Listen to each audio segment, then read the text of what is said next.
The Eminence in Shadow Season 2, Episode 10, aka Episode 30 overall, Caged Bird. So we start off this episode with Lambda arriving in this carriage, and they stop outside of the royal family's house, and some Shadow Garden members come out. And basically what's going on is a bunch of Shadow Garden members are infiltrating the royal mansion.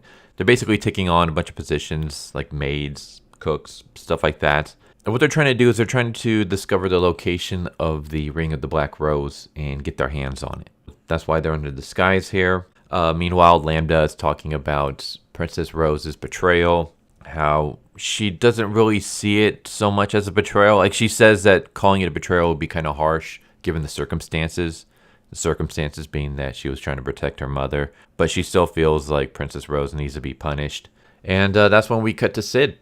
And Cid's just going around chilling in the kingdom, eating food off of one of the food stalls. And while doing so, he discovers that the city is basically having problems. Like, a bunch of the food prices have been spiked up. That there's a lot of problems going down, and they think it's all because of the princess and her killing her father and stuff. And Cid's about to use his powers to break into the royal mansion when all of a sudden a carriage pulls up and calls him Shadow at first, but then calls him Cid. And it turns out to be Epsilon. And Epsilon is on her way inside the mansion. And she's able to get in because she is a famous pianist. That word always makes me laugh for some reason. But yeah, she's a famous pianist. So she's going to do some kind of recital for the royal family. And Cid decides, okay, this would be a good way to get inside the mansion. He goes in as Epsilon's +1. She basically says that Cid is her protege, and that's why he's allowed inside. And then we get just this funny moment where as they're walking together, Epsilon is hugging Cid's arm in between her boobs. And Cid's just basically monologuing about Epsilon's slime ability. How she goes through a lot of efforts to use the slime to make her body look more fuller and to give her bigger breasts. She's constantly adjusting the slime with intricate magic control to make it move with her center of gravity. She even uses chaos theory. So basically she goes through all these crazy extremes so that she can make her boobs look bigger, and so that when she walks, her boobs bounce so that they look natural. Because she is very self-conscious about her body and lack of boobs. So Cid's lost in thought thinking about this. And she asks him, what are you thinking about? And he just responds with, I guess I'm thinking about the fruit of all your labor.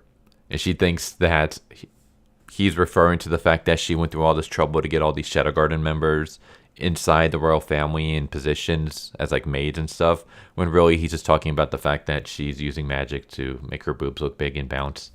But that's when the Perv Asshat shows up and basically introduces himself to Epsilon and says that you're going to be here to recite for us.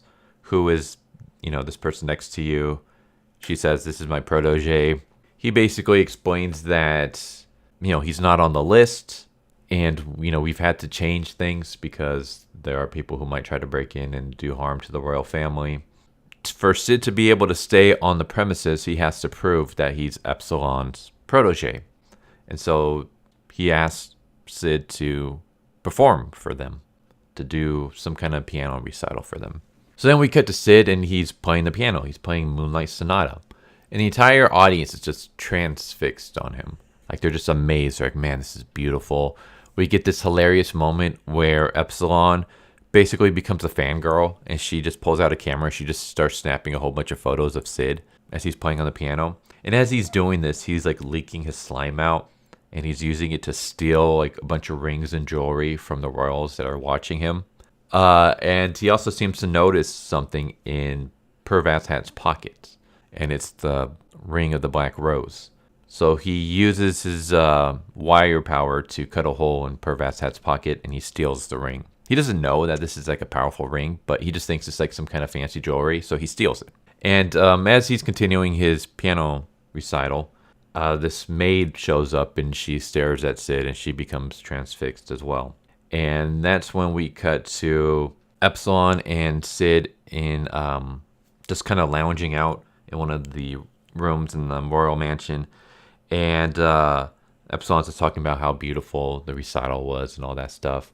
And Cid just says that he wants to take a look around the palace while he's here. And the maid's like, oh, you want to look around the palace? I'll give you a tour. And Cid keeps trying to say, no, that's okay. But she keeps insisting to the point where she like basically presses her boobs into Cid's face. And then we just have this moment where Cid just absolutely kills Epsilon, where he stares at her boobs and he just says, slime content 0%. And yeah, Epsilon basically just gets obliterated because earlier he mentioned that her slime content was 99% when it comes to her boobs. But the maid is basically giving him a tour of this place. She's gripping his hands like a dying man in a desert gripping a glass of water. And we just have Cid like trying to wiggle his hand out of hers. And as she's giving this tour, she's basically talking about like all these different teachers who are willing to buy Cid. Like one of them is willing to pay him 100 million zenny.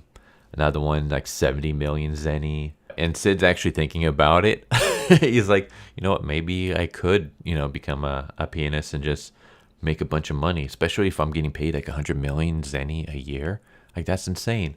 I don't know. To me, it's just hilarious how much of a loot goblin Cid is, despite the fact that he leads Shadow Garden, which is like the most richest company in the entire world. Yeah, eventually the conversation goes to Princess Rose, and Cid just kind of wiggles his way out of her grip and starts walking away. And he bumps into this fat guard who basically has this one-sided crush on the maid and believes that the two of them are in love because every time when he looks at her in the garden, she like gets red in the face and she walks away. And he believes it's because she's embarrassed. But when we actually see their interaction, she basically despises this guy and she's running away from him because, yeah, she doesn't like the looks he's giving her. But eventually Cid comes across Rose's room and they basically share a moment. They like embrace, and we have this scene that's kind of interesting because it's Cid at his most serious. However, the anime does make it more comedic than it actually should be. The two of them are basically talking about Princess Rose's marriage. And Cid is talking about how, like, you're breaking your promise. I used to be like you. I had a dream. I had a goal that I would do anything for, and other people didn't understand it, and they looked down on it. But no matter what, I wouldn't let anybody stop me.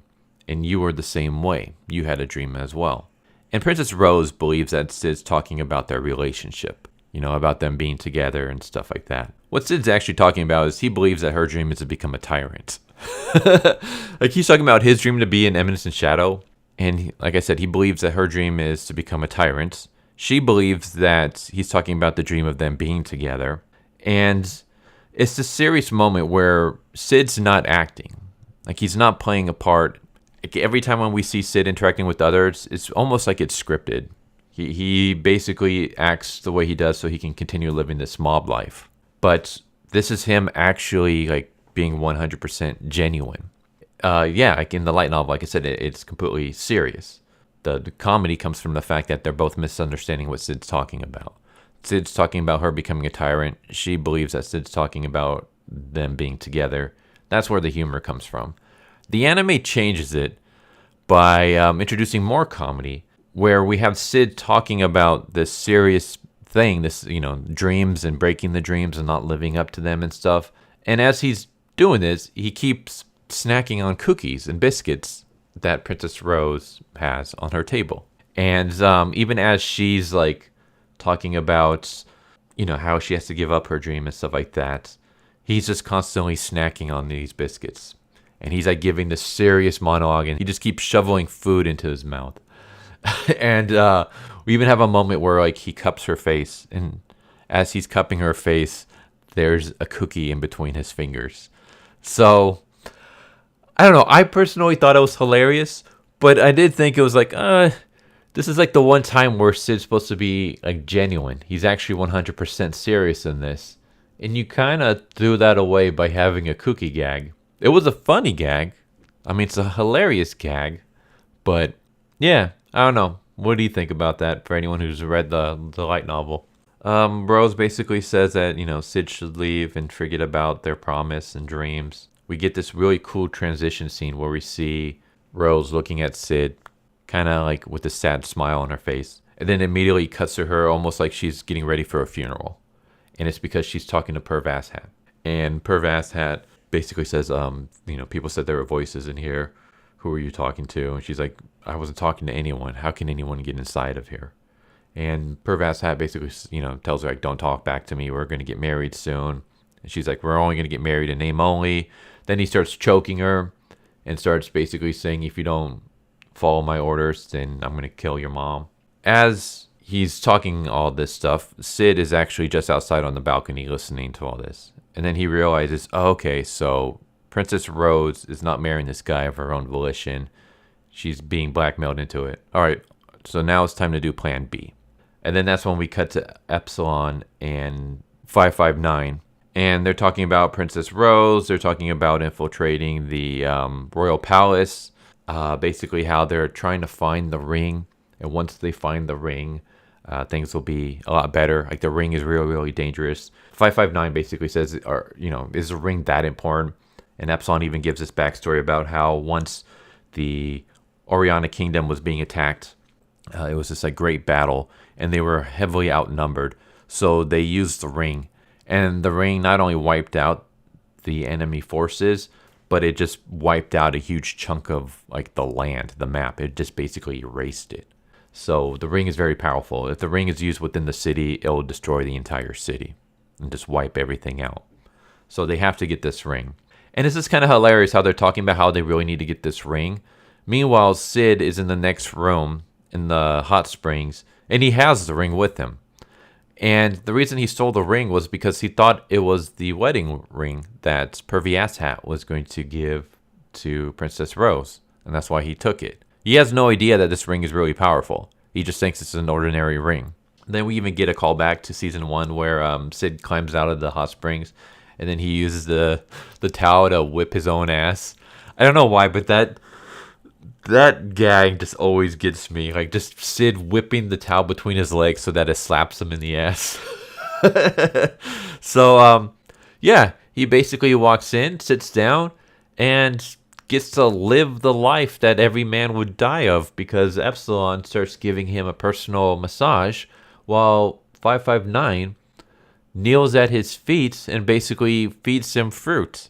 And 559 just basically starts gushing, and she just has this orgasmic expression on her face as Cid's talking about how everything's fine, like, I got this. So they believe that Cid is on top of everything, even though Cid has no idea what the hell is going on. And then finally we get Perv Hat talking to a member of the Code of Diablos. And as he's doing that, we see the Queen in the next room, and she's basically calling Perv Hat to have sex with him. So, yeah, this is basically a reveal that the Queen is a part of the Code of Diablos. She's not really in danger. I mean, maybe Perv Hat would kill her if he believes that doing so... Well, I mean, I know he would kill her if doing so would help him. But basically, yeah, Princess Rose believes that Perv Hat has her against her will. Has the Queen against her will, is holding her hostage. But no, the Queen's actually a part of the plan all along. Yeah, we also just ended with this hilarious moment where Perv Hat talks about how he has the princess in custody. He's going to have control over the kingdom soon, and he holds the power of the Ring of the Black Rose. And he has the ring case, and he's holding it up. He's like, I like to see what you're going to do now, Shadow Garden. And it's just kind of hilarious because the ring case is empty because Shadow Garden has control over the ring. He just doesn't know it. But that's how the episode ends. And yeah, I liked it. I mean, I like pretty much every episode in this series. There hasn't really been one that I've disliked. There have been ones that have been kind of weak, but I still enjoyed. This one was pretty good. We don't really get all that much action or anything like that. This is more of just like a comedy kind of episode with Cid interacting with Epsilon, and then the whole stealing money while he's on the piano, his interactions with the maid and then the guard, his interaction with Rose. But we also just get more information about, like, you know, Perv has plans, which we already kind of knew, but as well as the fact that the queen is actually involved with the plans. Like, she's not doing this against her will. So yeah, I did enjoy this. The comedy, like, works. Even the original stuff, like Cid eating the biscuits as he's giving this serious speech, it was hilarious. Like, the gags work. I don't know if I would have had that moment, just because that's the one time that I can actually almost fully recall when it comes to the entire series that Cid is straight up being serious and genuine. Because like I said, every other time he's playing an act. Even when he's Shadow, he's like stealing lines from other people that he thinks sounds cool, or he's just saying lines that he thinks sounds cool.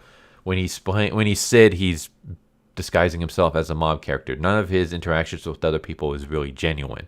But this is it. This is the one time when he's actually serious. He's actually being genuine to himself and to others. Yeah, I guess the anime studio decided, you know what we needed here? We needed Cid to be snacking on cookies when he's supposed to be serious. I don't know how I felt about that. Like I said, it's hilarious. It's a hilarious scene. But I don't know how I feel about turning the one moment where Cid's actually genuine into a comedy. But yeah, other than that, I mean, I liked this episode a lot. I thought it was good. I love the interactions with Cid and the other characters. I love the fact that Shadow Garden's going through all these troubles to try to get the ring. And Cid just easily steals it, not knowing that this thing is that, you know, powerful. He just thinks that it's a wedding ring, and so he's going to steal it to maybe pawn it off or something. Yeah, just the fact that, like I said, Cid's such a loot goblin is just hilarious to me. But there you go. There's Season 2, Episode 10, aka Episode 30 overall. Caged Bird. Hope you enjoyed. Hope to see you next time. Take care. Later.